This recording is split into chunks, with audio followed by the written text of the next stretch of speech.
ẹ yọ̀ nínú Olúwa ẹ yọ̀ mi ò gbọ́ ẹ̀yin tọkàn rẹ̀ ṣe déédéé ẹ̀yin tó ti yàn Olúwa lè bànújẹ́ àtàrò lọ ẹ yọ̀ ẹ yọ̀ ẹ yọ̀ ẹ yọ̀ ẹ ó ẹ yọ̀ ẹ yọ̀ nínú Olúwa ẹ yọ̀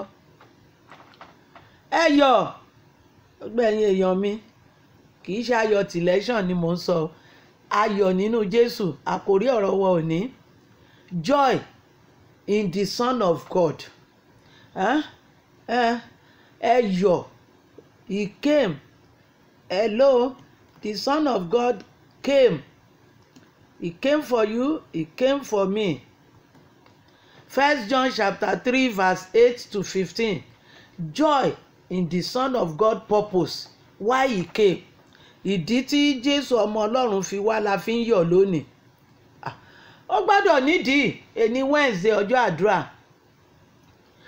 he came for you he came for me he said I have not come for people who are strong who are healthy I came for sinners I came for the sick people I was a sinner and he came to deliver me to set me free to heal my life ó wá gbà mí kúrò lọ́wọ́ ohun tí mi ò mọ̀ lọ́wọ́ ogun tó le jù mí lọ he came to deliver me from those dark power that are stronger than me that I cannot stand now I can stand them because he's alive I can face challenges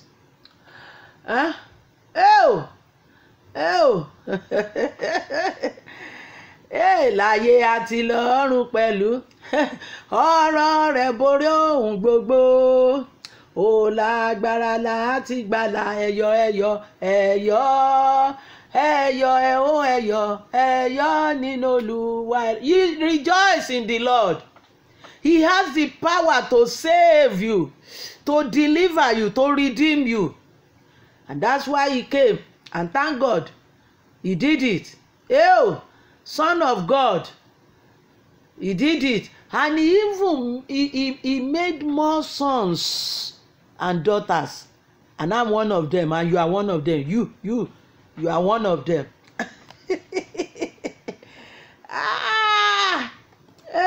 and he has sent us to make more disciples to make more and that's why we are making this morning cry.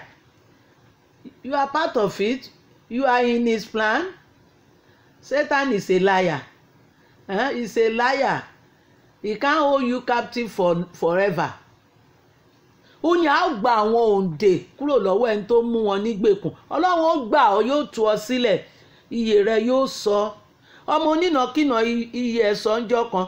Ìṣe tí mò ń fìyà jẹra mi. Ìṣe tí mo wà nú ìṣẹ́ báyìí. Mo tún bẹ́lẹ́dẹ̀ jẹ oúnjẹ. Wọ́n tún kìpọ̀n rí mi. Yá ń padà lọ sílé jàre ó ń padà bọ̀ iyejú ẹ̀yin tẹ ìwà ń ta iyejú ẹ̀yin tẹ́ ẹ̀ mọ Ọlọ́run tẹ́ ní kò sọ Ọlọ́run tàbí tẹ́ ń lọ nú òkùnkùn tẹ́ ń pe ère lọ́lọ́run tẹ́ ń bọgi bọ̀pẹ̀ àwọn kan gbẹ́kẹ̀lé ẹṣin àwọn kan gbẹ́kẹ̀lé kẹ̀kẹ́ gbogbo ohun tó gbẹ́kẹ̀lé tó yàtọ̀ sí Ọlọ́run yóò di ìríra fún ọ yóò kó ọ ní ìríra Ọlọ́run ó fi iná pín yín níyà ó ń padà bọ̀ hallelujah there is joy in one sinner that repents there is joy and we are going to celebrate on you àtìláyọ̀ nínú Jésù hallelujah ọba mímọ́ tó fífẹ́ ra wá padà títí láyé láwa yóò máa kà hallelujah hallelujah sí Jésù olóore I can continue to sing like this because of him whether Satan like it, he can knock his head against the rock mo ti láyọ̀ nínú Jésù hallelujah one more time bàbá mi mọ́ tó fífẹ́ ra mi padà títí láyé lémi yóò máa kà hallelujah hallelujah sí Jésù olóore he said we have not even know how we will look like when he appear then we will know I will be more beautiful than this All the marks will disappear. Your body will be smooth like that of Haman when he came out of River Jordan on the 7th time. Wọ́n lára ẹ̀ orí jòjò ló bí tọmọ tuntun. Àbàtúlọ̀ jogún àgbàdùn láyé yìí. Ohun tí Jésù ṣe wá nìyẹn ká lè gbádùn ayé yìí. God made the garden of enjoyment, of pleasure, of no laboring for Adam and Eve, and Satan teased them out, and he's still doing the same thing. But you are coming into pleasure, you are coming back. The day you come back into the light, into Jesus, into his pavilion, to hide yourself under the shadow of the God Almighty wing, in Jesus, you will start enjoying pleasure. Bọ̀kú hallelujah. Gbogbo ohun tó mú ọ kúrò níbi ìtura rẹ Ọlọ́run ó ṣẹ́gun yẹn. What joy can be greater than our name is written in the book of life? Sọ fún mi. Àjọ̀dún wo, ìkórè wo ló tún dàbí ẹ̀, tó dàbí ìgbéyàwó ìkẹyìn? Èmi àti wọn ni yóò jọ jẹun ayọ̀ ìgbéyàwó tọ̀dọ̀ àgùntàn o, ìgbéyàwó tí kẹ́yìn lókè o, èmi pẹ̀lú wọn ni yóò. You want to be there? Okay, I welcome you. You are invited.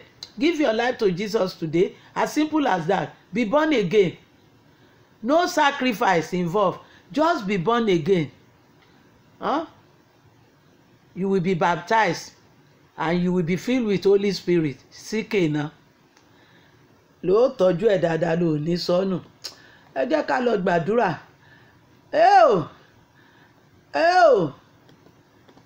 Jẹ́ lọ gbàdúrà. Mo gbàdúrà fún gbogbo ènìyàn pátá. Ẹ ní ṣàṣenù. Alẹ́ ẹ ní ṣàṣenù. Gbogbo ẹbí yín ẹ ní ṣàṣenù. Ó ń dùn Sátánì o. Ó ń dùn gan pé ẹ ti bọ́. Ẹ̀yin tẹ́ ẹ ti bọ́ ni o. Ó ń dùn. Ó sì ní padà sínú ìgbèkùn. Àtiwọ́ àtàwọn àtaya àtọmọ. Ẹ ní padà sínú ìgbèkùn òkùnkùn. Lórúkọ Jésù. Ẹ já lọ dúpẹ́ lọ́wọ́ bàbá tó rán Jésù wá sáyé láti gbà wá là. He came from heaven to earth to show us the way, from the earth to the cross. Majesty, Lord, from the cross to the grave, from the grave to the sky. Oh boy.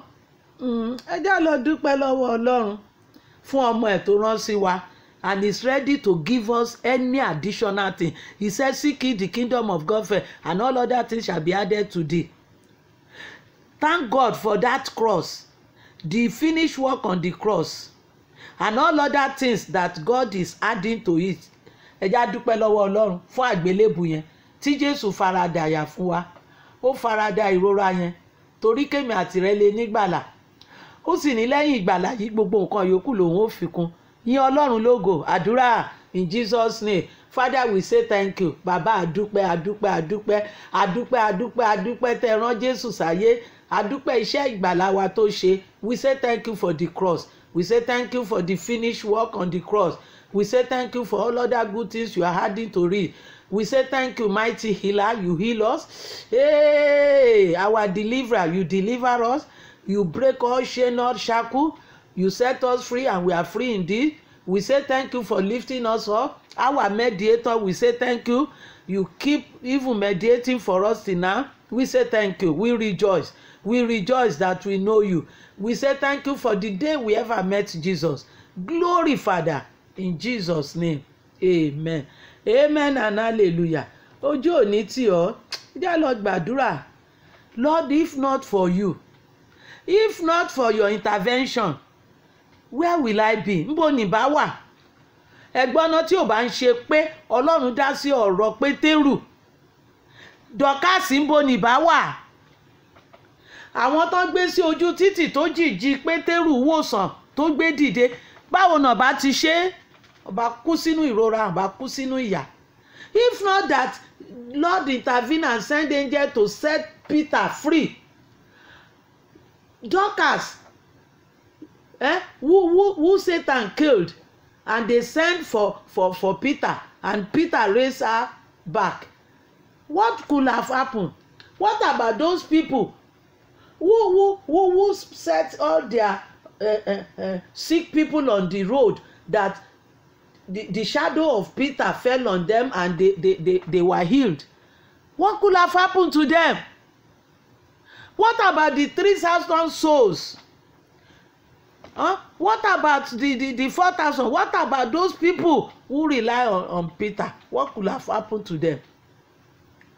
Ó gbàdúrà, ó dúpẹ́, ó gbàdúrà, Olúwa dá sí ọ̀rọ̀ mi, dá sí ọ̀rọ̀ mi lónìí, dá sí ọ̀rọ̀ mi, mi ò lẹ́lòmíì. Èmi aláìlẹ̀ ènìyàn, orin brọ́dà wa kan lọ́fà, èmi aláìlẹ̀ nìkan, dá sí ọ̀rọ̀ mi lónìí. Lord, hey, I want you to intervene, oh Lord, with mercy. Listen to me, answer my call, answer me, deliver me, oh Lord, deliver me. Those who surround me, those who are fighting me are too many for me. Lord, help me fight this battle for me and deliver me. Gbàdúrà in Jesus' name. Oh Lord our Father, we have no other helper but thee, and that is why we run to you every day. Every day we cry unto thee, we call upon your name. Lord Jesus, deliver us. And that is why you came. Deliver us, set us free, O Lord, in the name of Jesus. We put our trust in you, and the Bible said those who put their trust in you will not be put to shame. Hey, we believe we will not be put to shame. Speedily come, O Lord. Come to our aid. Come, O Lord. Come and lift us up. Come, O Lord. Come, O Lord, and destroy the work of the devil in our lives, in our family, in our businesses, in our churches, in the mighty name of Jesus, even in our nation. In Jesus' name, amen. Amen and hallelujah. Gbogbo agbára kágbára tó ń bá wa jà yóò dòkú. Wọ́n láàánú, wọ́n níṣẹ́ kan tó pé. David said, I didn't know that God, you will do me goodness, greatness like this.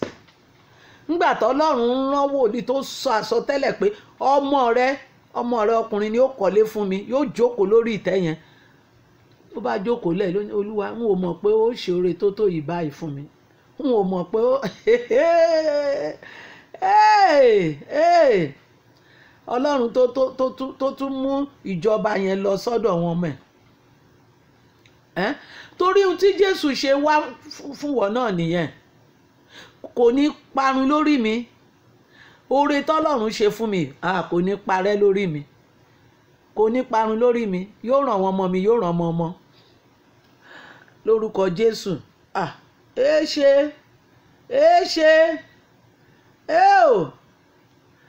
Number 2, wíwá Jésù pé mi o.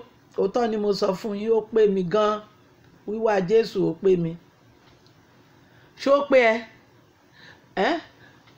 The coming of Jesus honestly prosper me. If not that he came, they would have put hook in my nose and drag me around. Maybe they will turn some of us to horses and ride us to their night meeting. But because of Jesus, we are free. Nobody can do that. Try it, and you will see the fight of my Father. Kọ́ńdọ̀ wọ́n rí ìjà Jésù. Wọ́n rí Fáráò tó ní òun ò ní jẹ́ káwọn ọmọ Ọlọ́run dòmìnira. Ó rí ìjà Jésù, ó rí ìjà Ọlọ́run, ó rí ìjà ẹ̀.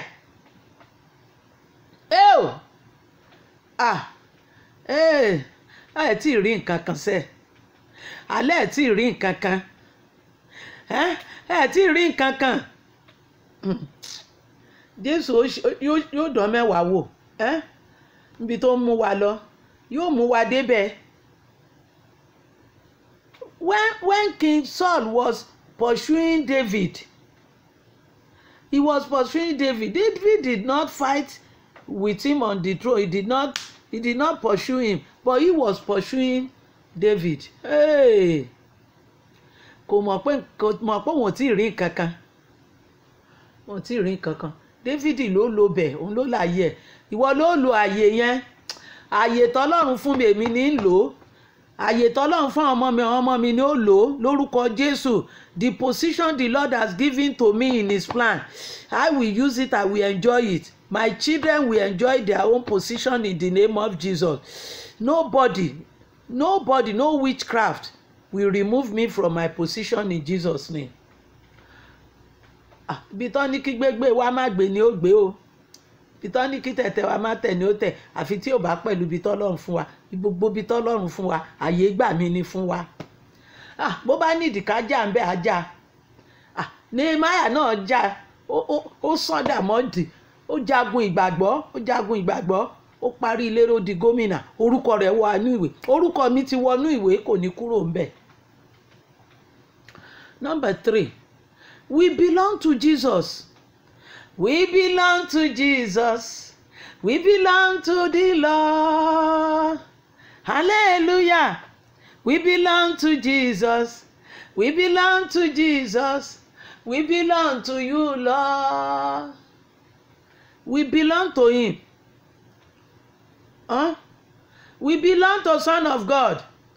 Buy truth and don't sell it. Jesus is the truth. Buy truth and don't sell it.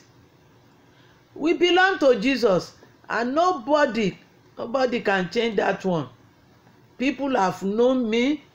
They've known me with Jesus. Wọ́n ti mọ̀ mí mọ́ Jésù. Ojú ò ní tì mí. Ojú ìgbàgbé ò ní tì mí.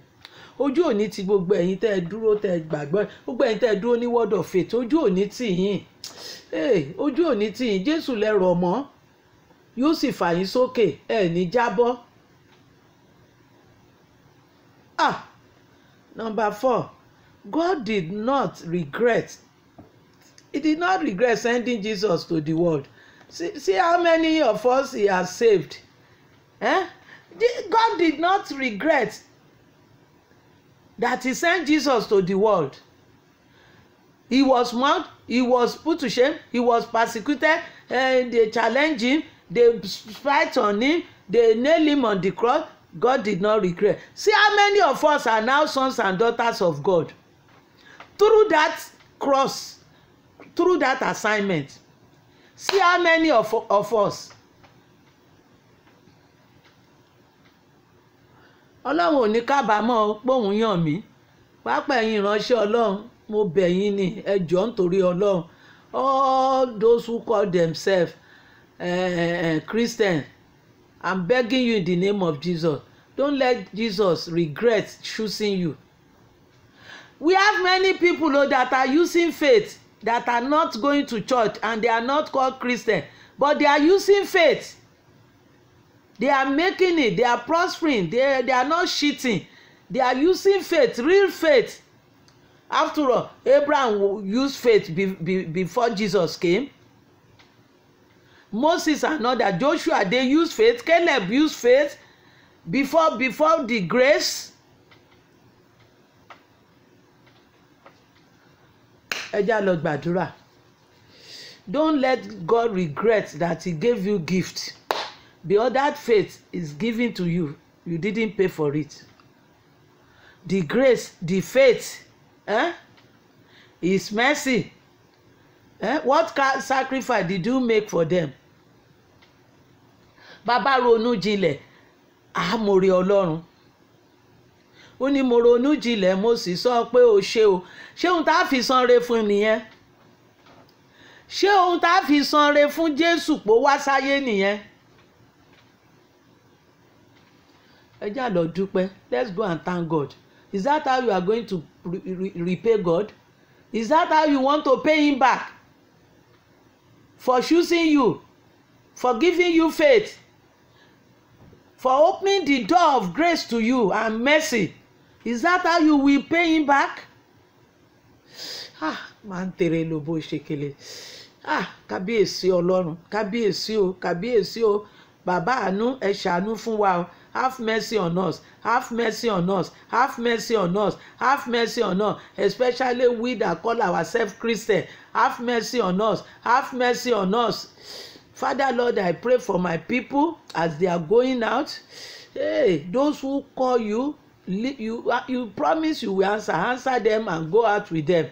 Moses said, if you're not going with us, we won't go. Lord, go out with them and connect them divinely to their breakthrough, to wherever their treasures are hidden, in the name of Jesus. Send help from above, send help from above, send help from above, in Jesus' name. Is well in Jesus' name. Amen.